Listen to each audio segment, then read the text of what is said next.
during the war, everybody has problems. Even you, but you have nice ocean and don't feel now, but you will feel it in the future. God bless. You don't know that. God bless. You don't God know bless. that. You will not have a war. Don't tell us what we're going to feel. We're trying to solve a problem. Don't tell us what we're going to feel. I'm not telling you. Because I'm you're in no answering position to this dictate that. That's Remember exactly this. what I'm not You're in dictating. no position to dictate what we're going to feel. We're going to feel very You will good. feel influenced. We're going. You've seen the footage. It was one of the most extraordinary scenes in American diplomatic history. But now that the dust has settled, it's time for a second, deeper look. The war in Ukraine has been going on for 3 years. It's an embarrassment to what's supposed to be a civilised continent. And if it isn't settled, it could reshape the nature of the relationship between Australia's two biggest allies, the US and the UK, forever. And that matters for us, which is why we need much deeper coverage than the old media is bringing us. So most of this edition of The Other Side will be dedicated to getting us all a better understanding of what's actually going on in Ukraine.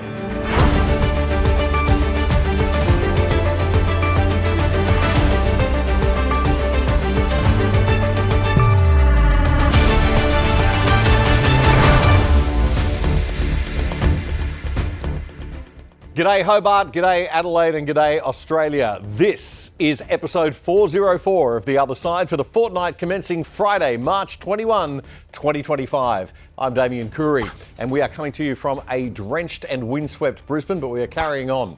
The Other Side is your analysis of the best news and commentary without the woke, and our bias, we always declare it right up front, is sensible centre-right. What we would call good old-fashioned, everyday, common sense Aussie values, and we don't expect you to agree with everything that we say. And most importantly, we pay our own way with your voluntary support via our website, othersidetv.com.au. Please get on there and support us if you like what we do. Now, before we get into discussing the Ukraine story this week, I think we need a little bit of context. Here's some of the important bits from that Oval Office meeting that you didn't see on the TV news. Your soldiers have been unbelievably brave. We've given them great equipment, but somebody has to use the equipment. They've been unbelievably brave, and we give them great credit. This was supposed to be over very quickly, and here we are 3 years later.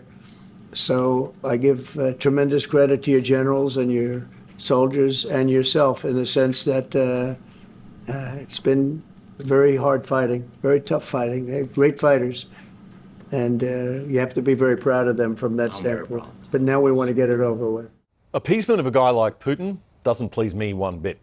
Putin is the godfather of a gangster state. He murders his political opponents, fact. He murders leading business figures who don't do his bidding, fact.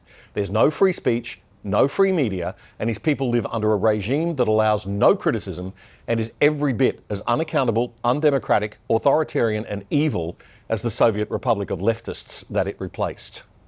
I'd like to see nothing more than Putin gone and Russia normalised.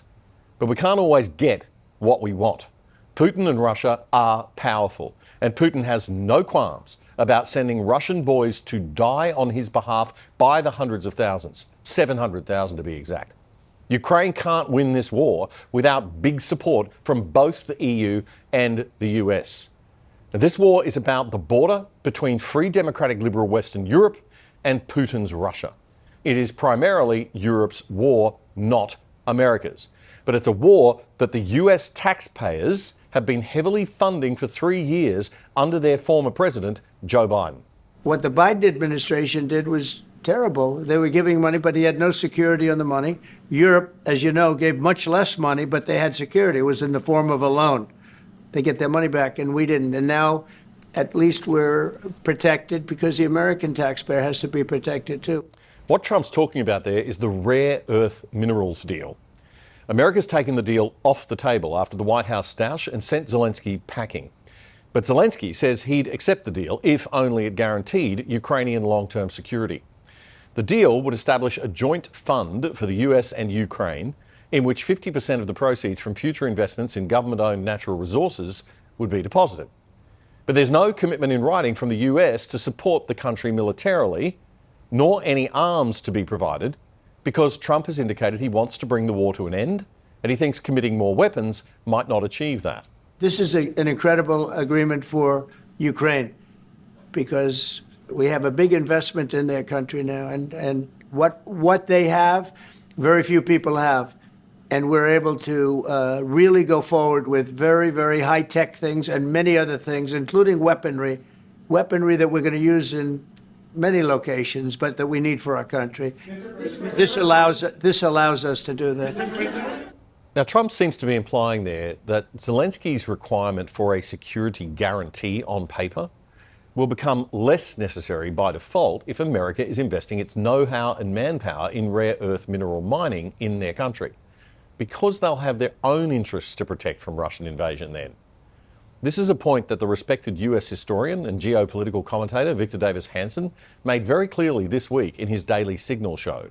If you invite American business in to Ukraine to help rebuild it and to profit thereby with natural resources, you're going to have Americans there, and Putin will be less eager to attack you if he understands there's a thriving American concession there.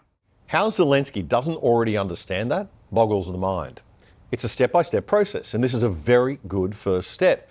Ukraine, protected by a DMZ or Z, a demilitarized zone, and American mining interests in the east. But he walked into the Oval Office and demanded the world. Trump was acting as if the deal was almost done, so he must have been given a signal that it was, that Zelensky was happy. Then Zelensky goes in and says very publicly and in the least diplomatic way possible, not without an absolute security guarantee and a bunch of guns in a warehouse to back it up, it isn't, mate.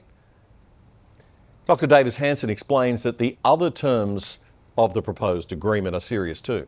Number one, they're not going to be in NATO, but guess what? They're going to be better armed and better fighters than any of the 32 countries in NATO.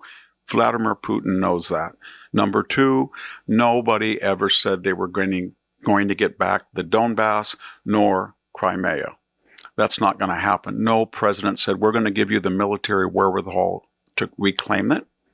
Number three, if we have a negotiated settlement, the critical point will be, can Donald Trump put Putin back where he was before he invaded this time? That was can he go back to February 23rd of 2022? And Trump will tell him, you're not going to be worried about Ukraine. It's not going to be in NATO. You can go tell all of your friends that you institutionalize the acquisition of Crimea and the Donbass. But we would like you to re-enter the family of nations. We would like you to be able to sell and buy things if we drop sanctions. But for us to do that, it would be wise for you to go back and we'll make a Korea-like DMZ. Now, before the news briefing in the Oval Office turned to chaos, Trump explained that a security guarantee was an unnecessary part of the first step of the deal that he's negotiated. I'm not worried about security. I'm worried about getting the deal done. The security is the easy part. Security is very nice. Everybody stopped shooting. And now will Europe put people there? I know France is going to. I know the UK is going to. I know other countries are going to, and they happen to be right next door. We haven't committed, but we could conceivably. We have security in a different form. We'll have workers there digging, taking the raw earth so that we can create a lot of great product in this country. So in that sense, you have something, but we haven't determined that yet. I will say, in speaking to France and in speaking to, and they were here, as you know, last week and just the other day, they have committed to a lot of security. I don't think you're going to need much security. I think once this deal gets done, it's over. Russia's not going to want to go back, and nobody's going to want to go back. When this deal ends, I really believe this deal is going to be over. Now, as far as just how much money the US taxpayers have already given to Ukraine since the war broke out 3 years ago, there's a lot of debate. It seems that Trump is, in typical Trump negotiation style, maximising the number as much as possible. A study by the Wall Street Journal, definitely not a left-wing newspaper, says that they couldn't determine where the $350 billion figure cited by Trump comes from. They say that that number is higher than the total of all the aid allocations to Ukraine by all the governments in the world, which is $280 billion as at the end of last year by their account. So Trump might be including indirect support and things like that. Zelensky, for his part, claims the war has so far cost $320 billion in total, of which he says Ukraine's paid $120, with the rest split equally between Europe and the US. In any case, this is Europe's war. The United States has interests, of course, the whole world does. But the American taxpayers must be asking themselves, why are we the largest single donor of aid to Ukraine, providing at least around 120 billion so far, according to the Wall Street Journal study, when every European nation combined has only contributed around the same amount? Now, the first sign that there was going to be a bit of a spat between Zelensky and Trump appeared about 12 minutes into the 40-minute session. And it was on this very point of the extent of US versus EU investment. Europe really helped. President Trump said that they made less support, but they have our friends and they are our very supportive partners. They really gave a lot, Mr. President. They did. They gave a lot, but they gave much less. No. Much less. No. And it's no. Don't argue with it. No. Okay. Okay. Oh. Don't argue with me, Trump warns. That's the first warning not to correct him in front of his own media, in his own office, in his own country. It's a little warning that Zelensky might have been a bit wiser to pick up on, perhaps. What does Zelensky stand to gain by arguing publicly with an ally over which group of donors is actually showing him more charity? Zelensky later flatly rejected the idea that security would be guaranteed automatically once the deal was done, and that unwelcome Russian engagement would stop. We can't just speak about ceasefire and speak and speak. It will not work. Just ceasefire will not never work, because I'm like a president. I have this experience, and not only me. Ukraine before my presidency, from the 2014, Putin broken 25 times. 25 times he broken his own signature. 25 times he broken ceasefire. But he never broke to me. He never broke to me. No, you were the president. You were the president during. He never broke to me. In 2016, you've been the president, Mr. President. You've been the president, but he had, of course, not with you, but he had during those periods, he had conversations with our side. And we had Normandy format, the France, Germany, Ukraine, and Russia. And he broken 25 times. That's why we will never accept just ceasefire. It will not work without security guarantees. Security guarantees, maybe President is right about this document and other, but this document is not enough. Strong army is enough, because his soldiers afraid, Putin's soldiers afraid of our soldiers when we're strong enough. If we are not strong enough, if we are empty, if our storage is empty, we can't defend our land. Now, some analysts say that what Zelensky could have done there was to make his point privately with the president, and more diplomatically in front of the media. The question of assured security and ready arms is something that can be settled after a ceasefire is in place. If Putin broke it then, he would have absolutely zero support. Victor Davis Hanson says it's as if Zelensky just doesn't get that the world's power has shifted. And the American left that has made him a rock star, they're not in power now. So he has to understand that he has to get along with the president. That means you come in with a suit, you're very polite, you do not interrupt, and you cut a deal that's mutually beneficial on the mineral concession. That creates a de facto commercial tripwire, roughly along a DMZ, and now you have the basis for a lasting peace. Yes, a lasting peace. The last thing that those who profit from war would want. All right, heavy stuff. We need a bit of a laugh. I'm no fan of Putin, but this is hilarious. There's been a lot of very funny memes, video memes happening online, so I thought we'd have a bit of a laugh and share a couple with you. Check this out. You don't have the cards. You're buried there. Your people are dying. You're running low on soldiers. Listen, you're running low on soldiers. It would be a damn good thing. And then you tell us, I don't want a ceasefire. I don't want a ceasefire. I want to go, and I want this. Look, if you could get a ceasefire right now, I do. The other side doesn't get more than $1 billion of taxpayers' money to bring you news from a centre-right perspective, like the ABC does to bring you news from a left-wing perspective. In fact, we don't get a red cent from the government. We need voluntary donors and supporters like you to keep going and growing. And we hate asking for charity, so we've done a deal with what we think is the world's best VPN, virtual private network service. It'll keep you and your family truly safe without slowing down your internet speeds, and you can watch Netflix or other streaming services using your regular accounts with them as if you're viewing from any country in the world. And you can sign up for less than $3 a month and get a whopping 83% off the normal price. Just go to piavpn.com/otherside to sign up and get more info. That's piavpn.com/otherside. You're watching The Other Side with Damien Coorey, Australia's best independent news commentary show, bringing you up to speed on the issues that matter most every second Friday. In between, don't miss The Other Side Unplugged, as Damien comments on current news and conducts in-depth interviews with the people who matter whenever the need arises. Simply subscribe for free on YouTube by hitting the subscribe button and bell, so you'll be notified whenever we post anything. And to really stay in touch, check out our independent website at othersidetv.com.au.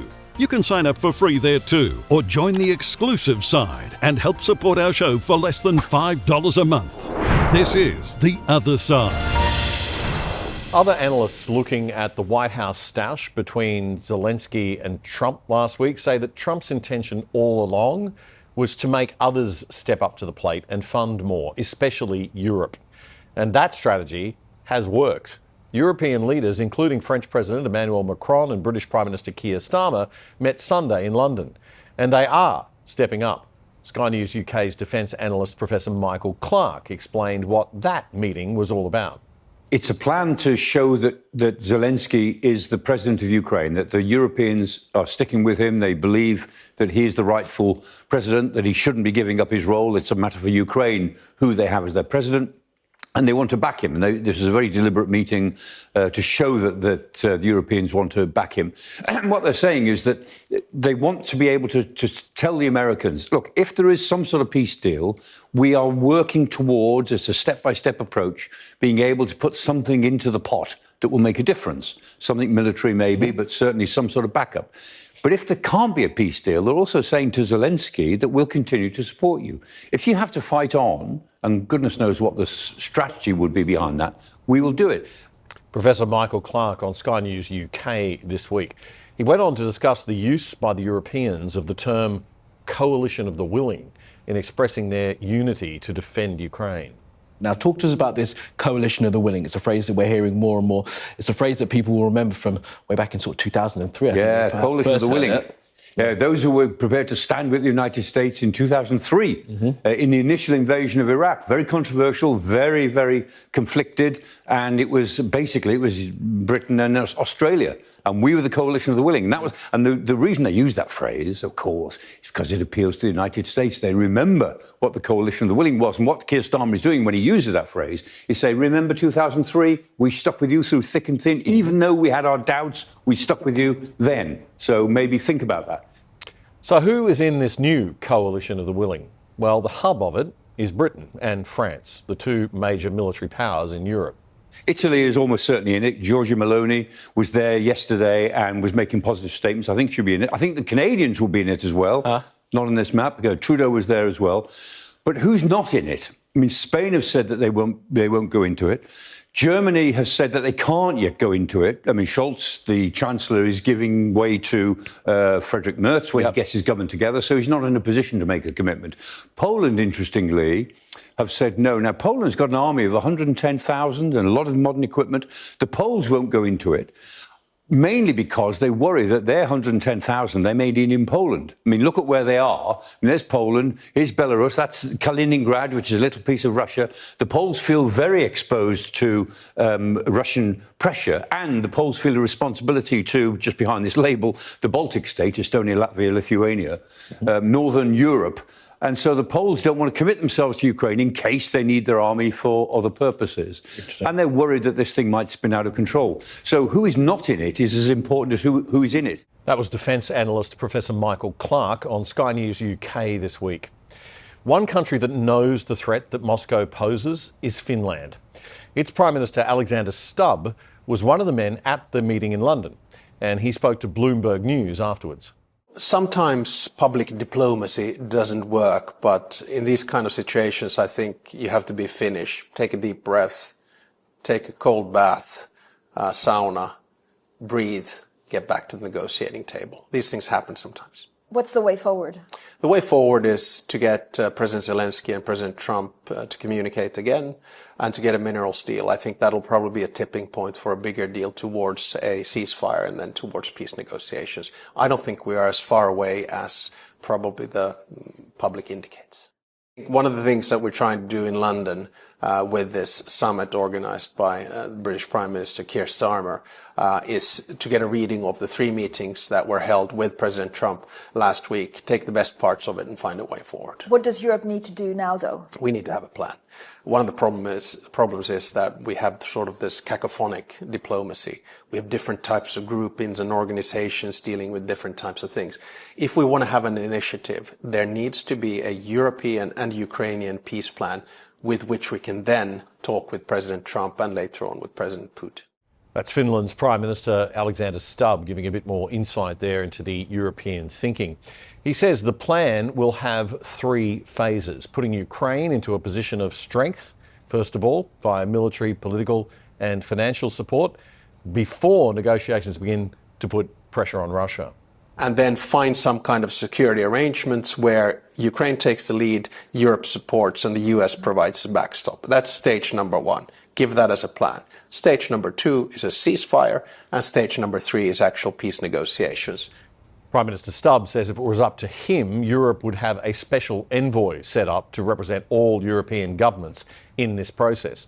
Meanwhile, he says Vladimir Putin simply cannot be trusted. He's broken ceasefire agreements 25 times since 2014. The only thing that Vladimir Putin understands is power. You show any kind of a weakness and he will basically go after you. There's a Russian saying that if you use a knife or a bayonet and push in and it's soft, go all the way. If it's hard, pull back. Let's be hard. Can President Trump actually trust Vladimir Putin? Again, I don't think anyone can trust Vladimir Putin. But don't underestimate the capacity of Donald Trump to negotiate a deal, and a tough deal. The most important thing we have to understand that if that deal shows any kind of weakness or loss for Ukraine, we have all lost.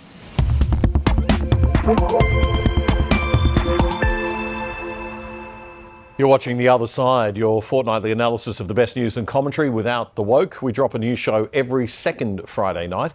And join us now for our new, faster and more casual show, The Other Side Unplugged, which will drop whenever there's a compelling story in the news or a great interview, an issue to discuss. So you don't miss a thing. Be sure to subscribe on YouTube by clicking the subscribe button below this video and the little bell. That way you'll get notified when we post new stuff. But more importantly, we really need you to help our mission.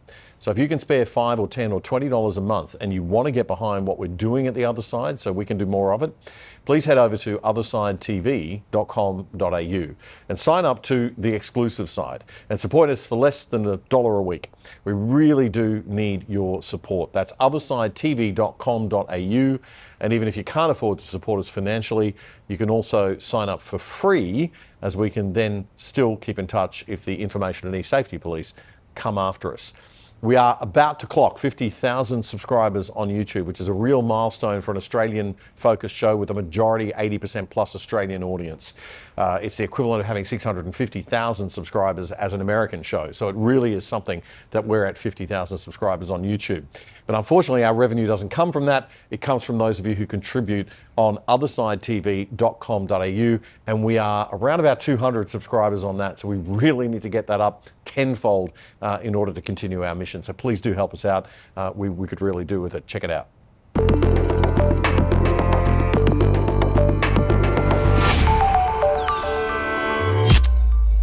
Now, this show is called The Other Side, which means we bring you different viewpoints. And there appears to be a lot more history behind what's going on here than simply Putin invaded Ukraine unprovoked in 2022.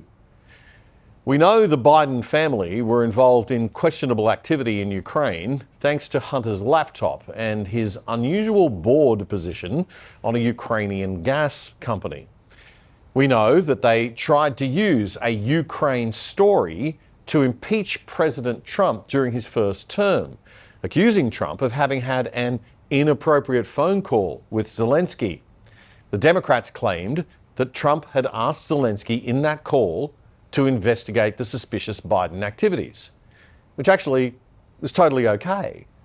But they allege that Trump was implying that he wouldn't back further arms funding to Ukraine if Zelensky didn't investigate, that there was some kind of quid pro quo. Remember that? And the Democrats allege that that was not okay. Trump vehemently denies that that was ever implied in that perfect phone call. The impeachment, though, over such a trivial distinction was really suspicious. And it was a very good way for the Democrats to take the focus off the Biden story and put it onto Trump, and the American old media, of course, happily complied. And they wonder why nobody trusts them or watches them now. Well, someone who's got a very different take on the Ukraine situation is a little bit more sympathetic to Russia than me, I've got to say. I am very much anti-Putin and very much anti all sorts of leftism, socialism, communism and dictatorship, so I'm no fan of Putin whatsoever, but there is another side to this story and we do want to bring it to you. This man has been studying the history of this crisis for some time. He knows it well. He's a smart guy. He's former federal Liberal MP, George Christensen.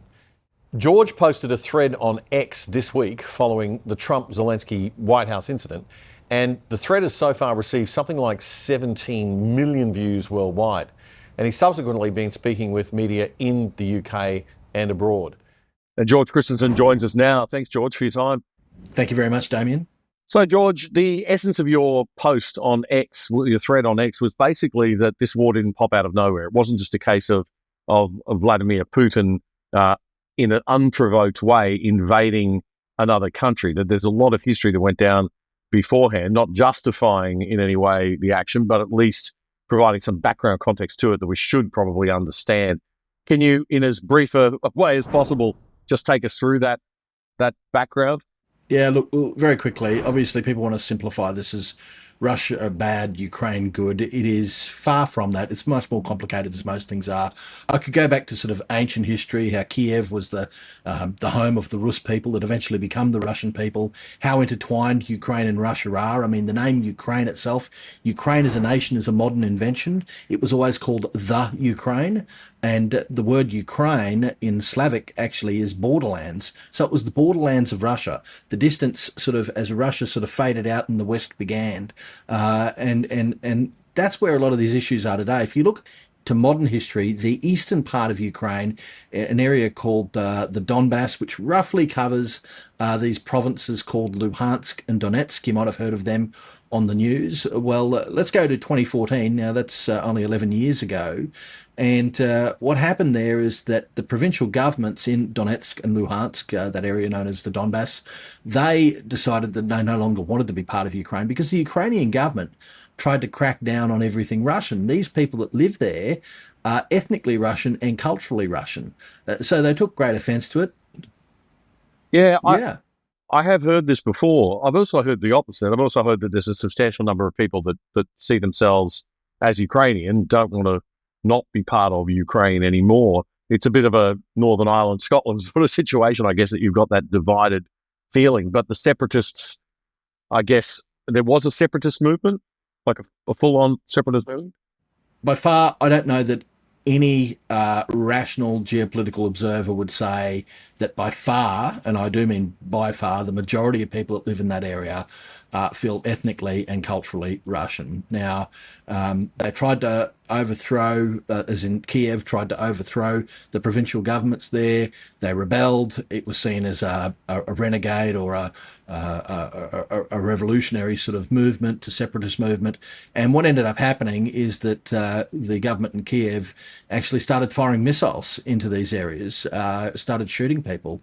And there's reports. Seriously? You can go and have a look at a report on CNN from 2014 talking about how there was indiscriminate shelling of civilians and authorities and government institutions in that area alike. And so that goes back to 2014. Okay, I think we've got some of that. We've got some of that video from CNN. I think you provided that in your thread, George. So we might just take a quick look at that now. This is a story from CNN in 2014. So we're not talking a right-wing outlet by any stretch of the imagination, but talking about this, or reporting on this actual shelling of the eastern Ukrainian regions, those breakaway separatist regions, by Kiev, by the government of Ukraine in the capital in 2014. Let's have a quick look at some of that. Petro Poroshenko will have a hard time winning back hearts and minds in this city.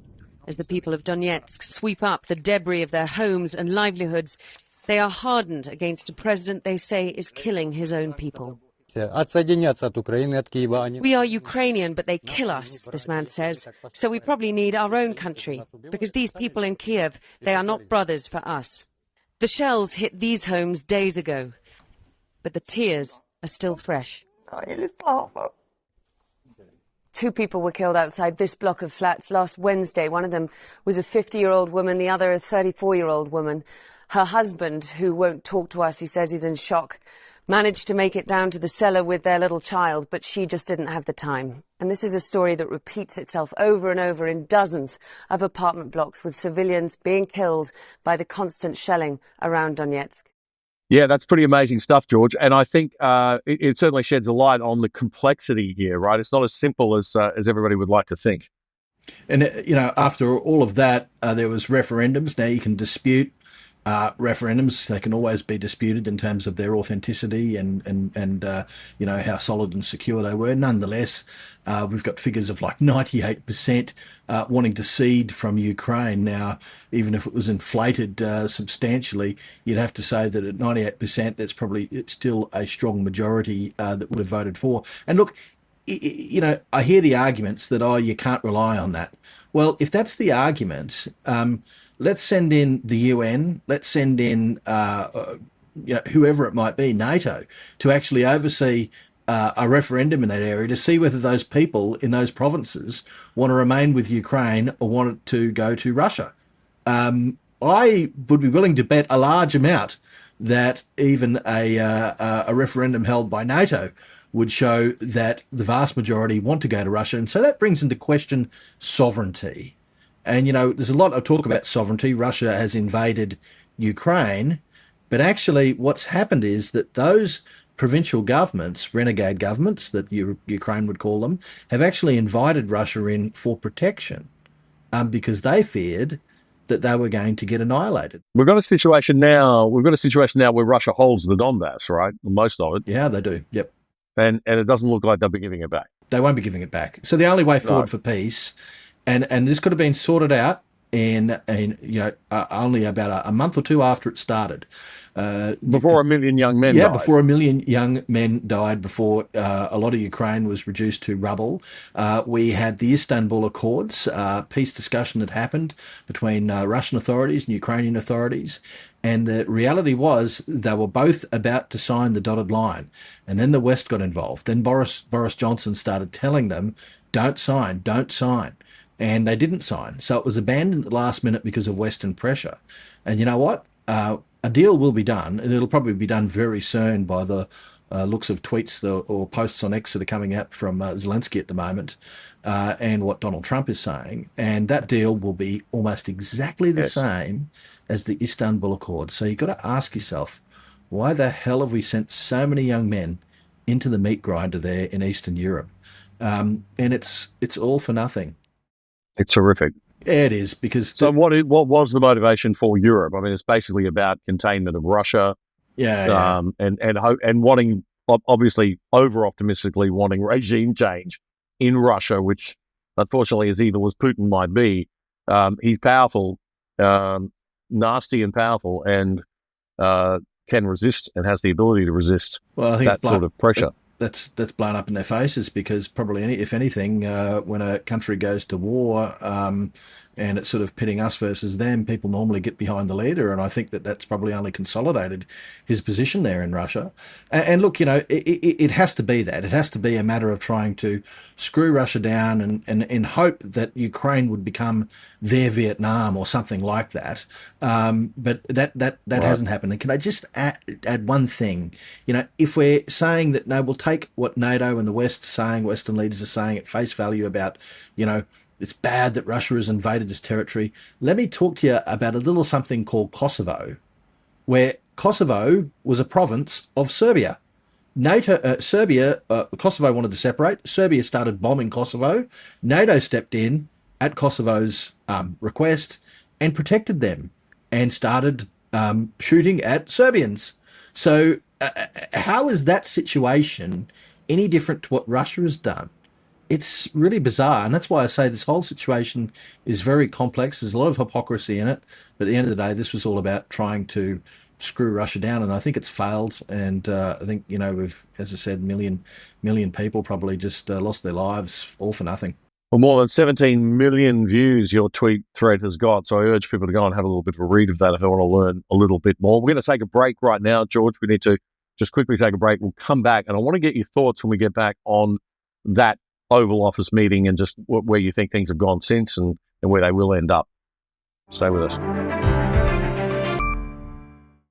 You may have noticed if you've been overseas on holiday recently that you can log into your streaming services like Netflix or Prime in other countries, but the shows they offer are different and sometimes even better.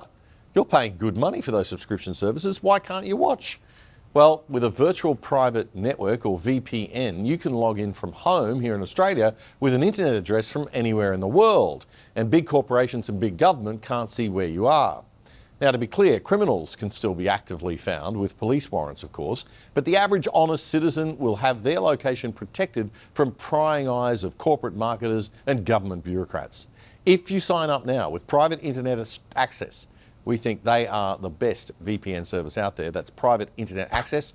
As a viewer of The Other Side, you can get 83% off the price of your subscription and get online for less than $3 a month. Check it out right now. Go to piavpn.com/otherside. That's piavpn.com/otherside. It's a great service and a rock bottom price, and you're helping keep The Other Side going and growing.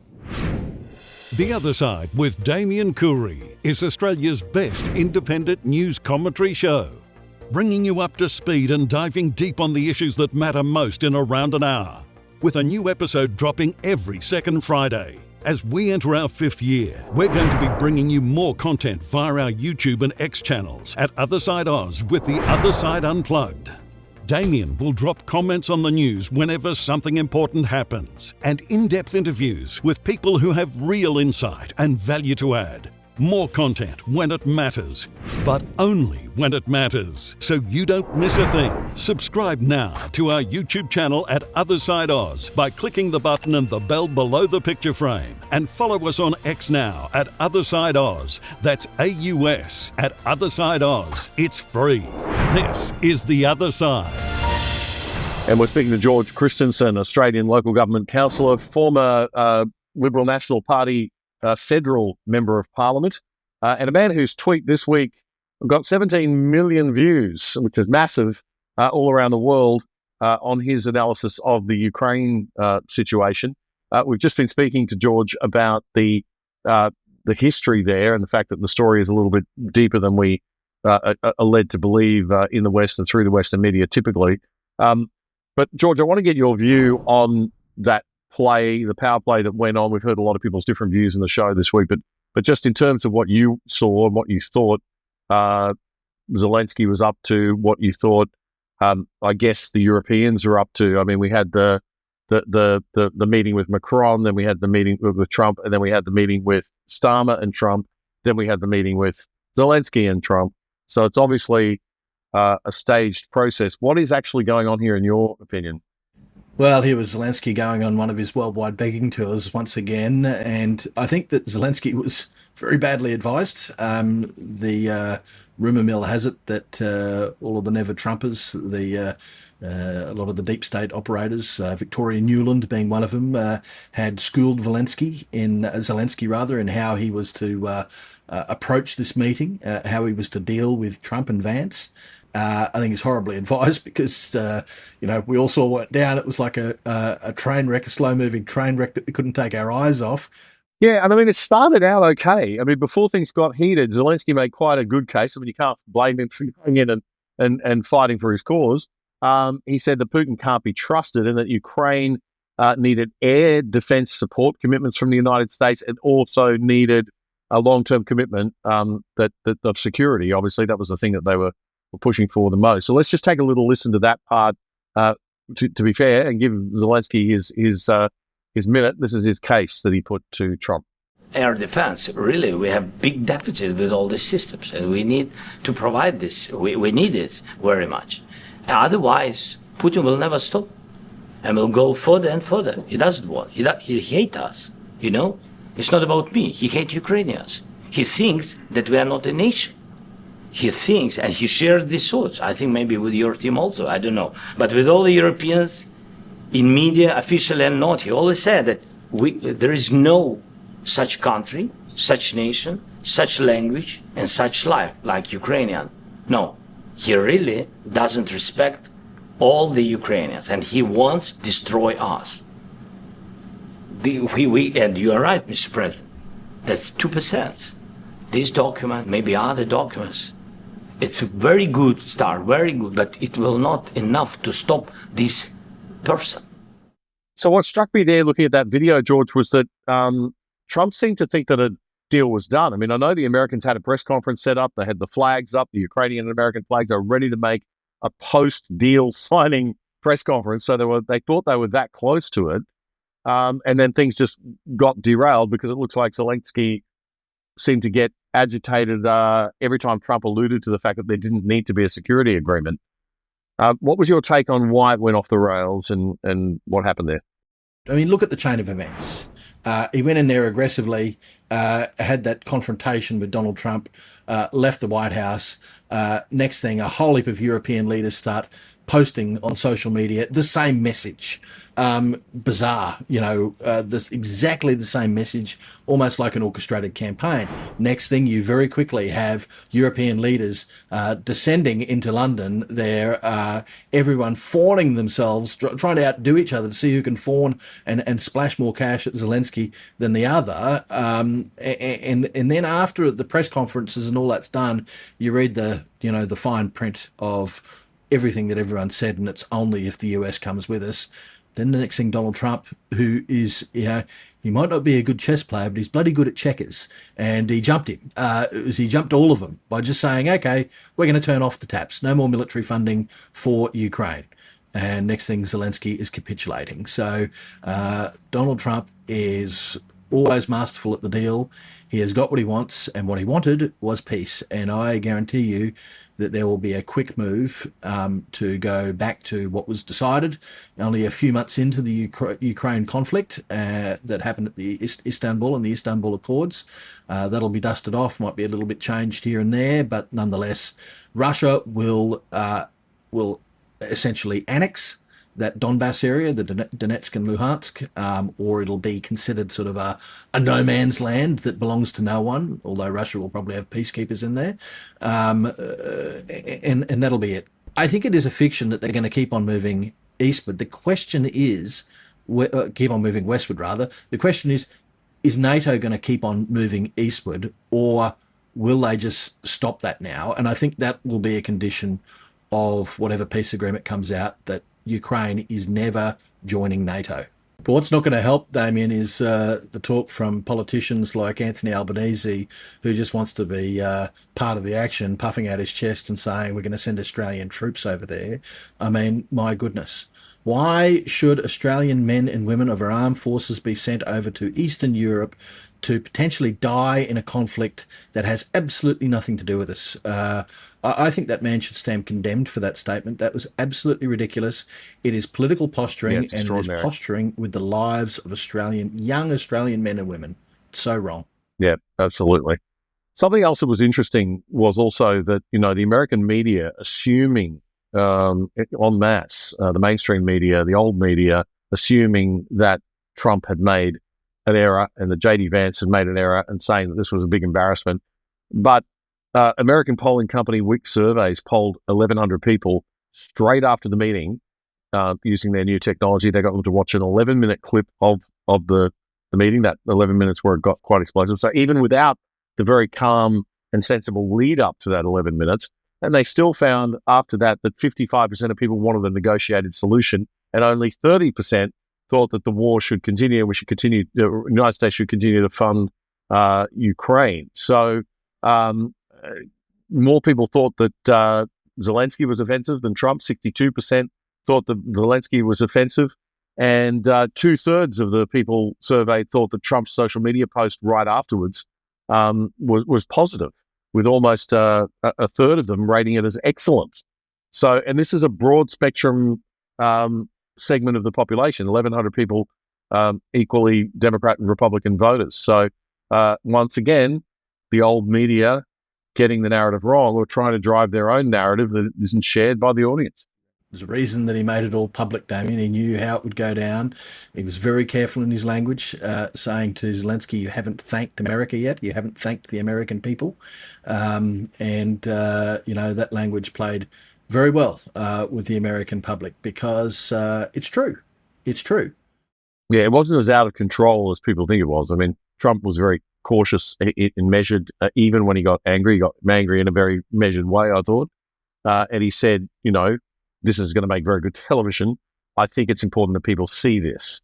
I think it's important people to get to see what we're dealing with in terms of, try to get to a reasonable peace deal. Now, just one thing I want to show you before we finish, George, want to get your thoughts on.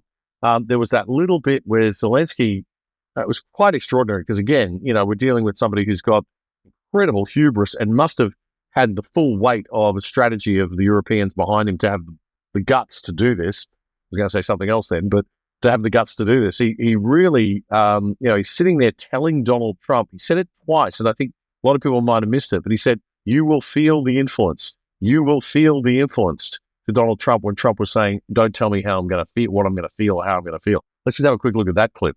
You're in no position to dictate what we're going to feel.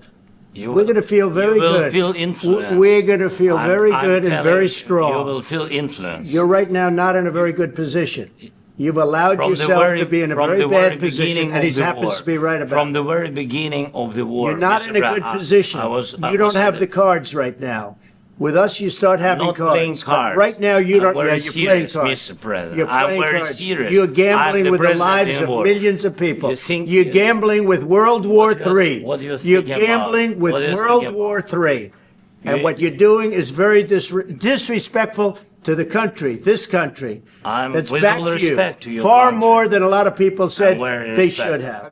Yeah, that's pretty bold and brazen stuff to go into somebody else's country, into their main, office of their president, sit down opposite their president and say, no, buddy, you are going to feel this. You are going to feel the influence. You've got to have some chutzpah to say that, right, to the president of the United States. What do you think that reveals? Well, what it immediately revealed was the Trump truism. You're not holding any cards, buddy. You don't have the cards. So I think it reveals that there was a strategy that Zelensky sort of got himself roped into that involved probably some deep state players. That's yet to be proven. Certainly European leaders, because there was an orchestrated campaign that locked in straight after that. It was to all put pressure on the Trump administration to back down and just lackey up with the money. And they did not. It went the opposite way. And, Donald Trump, that truism I said, you're not holding any cards. Well, he might have had his poker face on at the meeting, but a few days later he folded. And the posts to social media show that he has folded. He now wants to pursue a peace deal under President Trump. That was the words that were used, under President Trump. And that he regretted what was said at the meeting. A little bit short of an apology, but nonetheless, you can probably take regret and move on. George, thanks very much for your insights and for your time. And people should check out that post on X. 17 million views. What's your X handle? Mate, it's at Nation First Ost, AUST. Great, at Nation First Ost. Thanks, George, for your time. We'll see you again soon.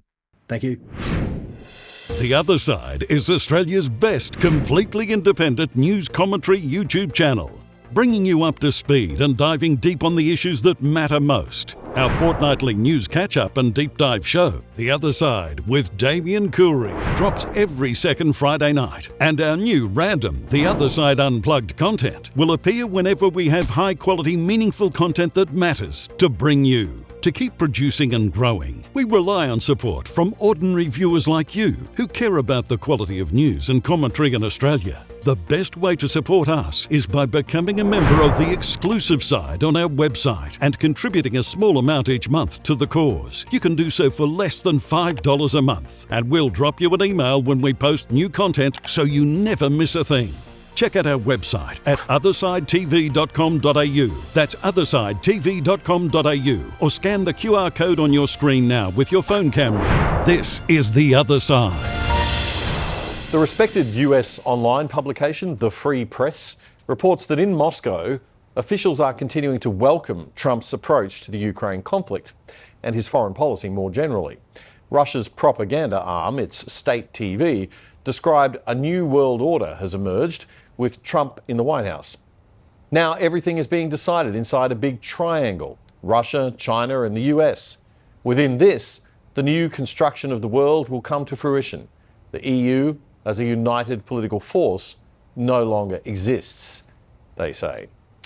That's probably a little optimistic from the Russian perspective, but former Supreme Allied Commander Admiral James Stavridis said after the White House clash between Zelensky and Trump and Vance that the end of NATO could be just days away. And that's probably a bit pessimistic. But there's no doubt that the United States taxpayer is sick of funding European defence. And the Trump-Vance view is clear. They campaigned on it before the election, and now they're rightfully governing on it. America first. But it goes a bit deeper than that too. See, America especially doesn't want to defend a UK and a Europe that are culturally descending into left-wing, big government, socialist-style ideology. They don't want to be the enabler and the economic buffer to a region that's destroying itself from the inside, as Douglas Murray would say, because of woke identity politics agendas and social policies that don't respect individual freedoms, liberty, and human rights. This was the key point made very clear to European leaders in US Vice President J.D. Vance's now famous speech in Munich, Germany, a couple of weeks ago. Because of our coverage of the ARC conference in London this past couple of weeks, we haven't had a chance to discuss that particular speech, and it was a hugely important one, even for Australia. It's worth revisiting now in light of the events of the past week. So let's do that. Even if you've seen it before, in the context of what's happened this week, it really is worth a recap. Now it's time for all of our countries, for all of us who have been fortunate enough to be given political power by our respective peoples, to use it wisely to improve their lives. We gather at this conference, of course, to discuss security. And normally we mean threats to our external security. I see many great military leaders gathered here today. But while the Trump administration is very concerned with European security and believes that we can come to a reasonable settlement between Russia and Ukraine, and we also believe that it's important in the coming years for Europe to step up in a big way to provide for its own defense, the threat that I worry the most about vis-a-vis Europe is not Russia, it's not China, it's not any other external actor. And what I worry about is the threat from within, the retreat of Europe from some of its most fundamental values, values shared with the United States of America. Now, I was struck that a former European commissioner went on television recently and sounded delighted that the Romanian government had just annulled an entire election. He warned that if things don't go to plan, the very same thing could happen in Germany too. Now, these cavalier statements are shocking to American ears. For years, we've been told that everything we fund and support is in the name of our shared democratic values. Everything from our Ukraine policy to digital censorship is billed as a defense of democracy. But when we see European courts canceling elections and senior officials threatening to cancel others, we ought to ask whether we're holding ourselves to an appropriately high standard. And I say ourselves because I fundamentally believe that we are on the same team. We must do more than talk about democratic values. We must live them. That's J.D. Vance expressing serious concerns about the trend to censorship and police enforcement of free speech and basic self-expression in Europe. I look to Brussels, where EU commissars warn citizens that they intend to shut down social media during times of civil unrest the moment they spot what they've judged to be, quote, hateful content. Or to this very country, where police have carried out raids against citizens suspected of posting anti-feminist comments online as part of, quote, combating misogyny on the internet, a day of action. I look to Sweden, where 2 weeks ago the government convicted a Christian activist for participating in Koran burnings that resulted in his friend's murder. And as the judge in his case chillingly noted, Sweden's laws to supposedly protect free expression do not, in fact, grant, and I'm quoting, a free pass to do or say anything without risking offending the group that holds that belief. And perhaps most concerningly, I look to our very dear friends, the United Kingdom, where the backslide away from conscience rights has placed the basic liberties of religious Britons in particular in the crosshairs. A little over 2 years ago, the British government charged Adam Smith Connor, a 51-year-old physiotherapist and an Army veteran, with the heinous crime of standing 50 meters from an abortion clinic and silently praying for 3 minutes. It's unbelievable. Why is nobody in Europe apparently up in arms about this egregious affront to freedom of expression? You know, once upon a time, defending free speech would have been the domain of the liberal left. But since the explosion of woke, as we all know too well, the left have gone censorship and control mad. And things are even worse in Scotland. This last October, just a few months ago, the Scottish government began distributing letters to citizens whose houses lay within so-called safe access zones, warning them that even private prayer within their own homes may amount to breaking the law. Naturally, the government urged readers to report any fellow citizens suspected guilty of thought crime. In Britain and across Europe, free speech, I fear, is in retreat. It sounds unbelievable, right? But it is true. And the arrogance of those in the room was on full display. If you watch the full speech, there are a lot of cutaways to the audience and they're just sitting there looking very, very arrogant, a lot of them. Many of them refusing to clap or respond, just sitting in silence. But the room was full of elites because nobody else was allowed to attend. The organizers of this very conference have banned lawmakers representing populist parties on both the left and the right from participating in these conversations. Now, again, we don't have to agree with everything or anything that people say.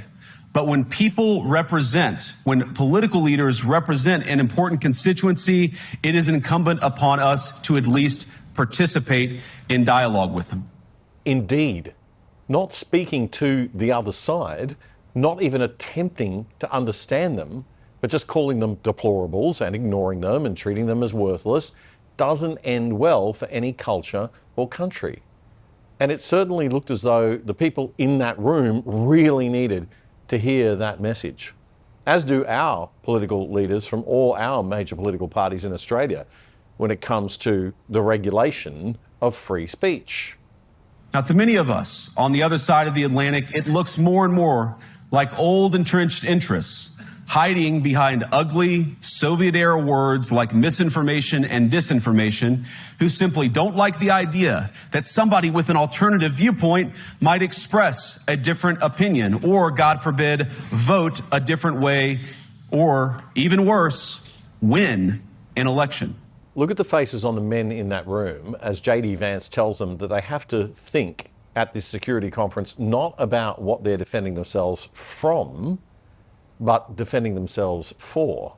If you're running in fear of your own voters, there is nothing America can do for you.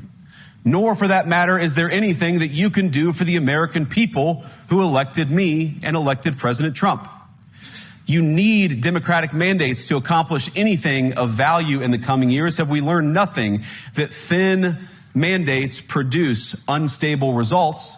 But there is so much of value that can be accomplished with the kind of democratic mandate that I think will come from being more responsive to the voices of your citizens. If you're going to enjoy competitive economies, if you're going to enjoy affordable energy and secure supply chains, then you need mandates to govern, because you have to make difficult choices to enjoy all of these things. And of course, we know that very well in America. You cannot win a democratic mandate by censoring your opponents or putting them in jail, whether that's the leader of the opposition, a humble Christian praying in her own home, or a journalist trying to report the news.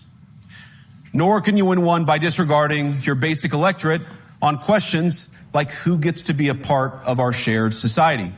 And it was at that point that Vance's speech turned to the question of mass immigration. The number of immigrants who entered the EU from non-EU countries doubled between 2021 and 2022 alone. And of course, it's gotten much higher since. And we know this situation, it didn't materialize in a vacuum. It's the result of a series of conscious decisions made by politicians all over the continent and others across the world over the span of a decade. Contrary to what you might hear a couple mountains over in Davos, the citizens of all of our nations don't generally think of themselves as educated animals or as interchangeable cogs of a global economy. And it's hardly surprising that they don't want to be shuffled about or relentlessly ignored by their leaders. And it is the business of democracy to adjudicate these big questions at the ballot box. I believe that dismissing people, dismissing their concerns, or worse yet, shutting down media, shutting down elections, or shutting people out of the political process protects nothing. In fact, it is the most surefire way to destroy democracy. This really should be lauded as one of the great political speeches of our time in defence of democracy. But the ideas J.D. Vance is espousing make those who have power now nervous, because it reminds them of who they're truly ultimately accountable to. Europeans, the people, have a voice. European leaders have a choice. And my strong belief is that we do not need to be afraid of the future. You can embrace what your people tell you, even when it's surprising, even when you don't agree. And if you do so, you can face the future with certainty and with confidence, knowing that the nation stands behind each of you. And that, to me, is the great magic of democracy. It's not in these stone buildings or beautiful hotels. It's not even in the great institutions that we have built together as a shared society. To believe in democracy is to understand that each of our citizens has wisdom and has a voice. And if we refuse to listen to that voice, even our most successful fights will secure very little. US Vice President J.D. Vance speaking in Munich late last month. A speech that will be well worth revisiting from time to time, especially this week. And that's all for this episode of The Other Side, your analysis of the best news and commentary without the woke. Our main show is now fortnightly, so we'll catch you again on Friday week on March 21. In the meantime, be sure to catch our new show, The Other Side Unplugged. It's very simple. We have 3 playlists on our YouTube channel. You can find our YouTube channel by typing in Other Side Australia or The Other Side Australia, or just going to @OtherSideAUS on YouTube. And when you do that, our homepage on our channel has 3 playlists. The first playlist is the main show, this show. The second playlist is The Other Side Unplugged. And the third playlist is all of the segments that we take from both shows. For people who like to watch in shorter 10 to 15 minute bits, we do put the show out, segments out every night on YouTube for you. So just to make sure you don't miss any content, it's time to press that little subscribe button and the little bell. We're clocking over 50,000 subscribers. We thank you very, very much for that. It really is a huge milestone for us, and we're very, very excited about it. All our content is free, but most importantly, please remember to tell your friends about the show. Follow us on X. Watch our new shorts on YouTube also. Smash that like, subscribe, and every other button on all the platforms. It really does help us. And if you really like what we're doing and you really want to support us, please jump onto our new website at othersidetv.com.au and sign up to the exclusive side where for $20 a month, $10 a month, or even for less than $5 a month, you can help us out a lot, or you can just sign up for free so that we can keep in touch. I'm Damien Curry. Bye for now.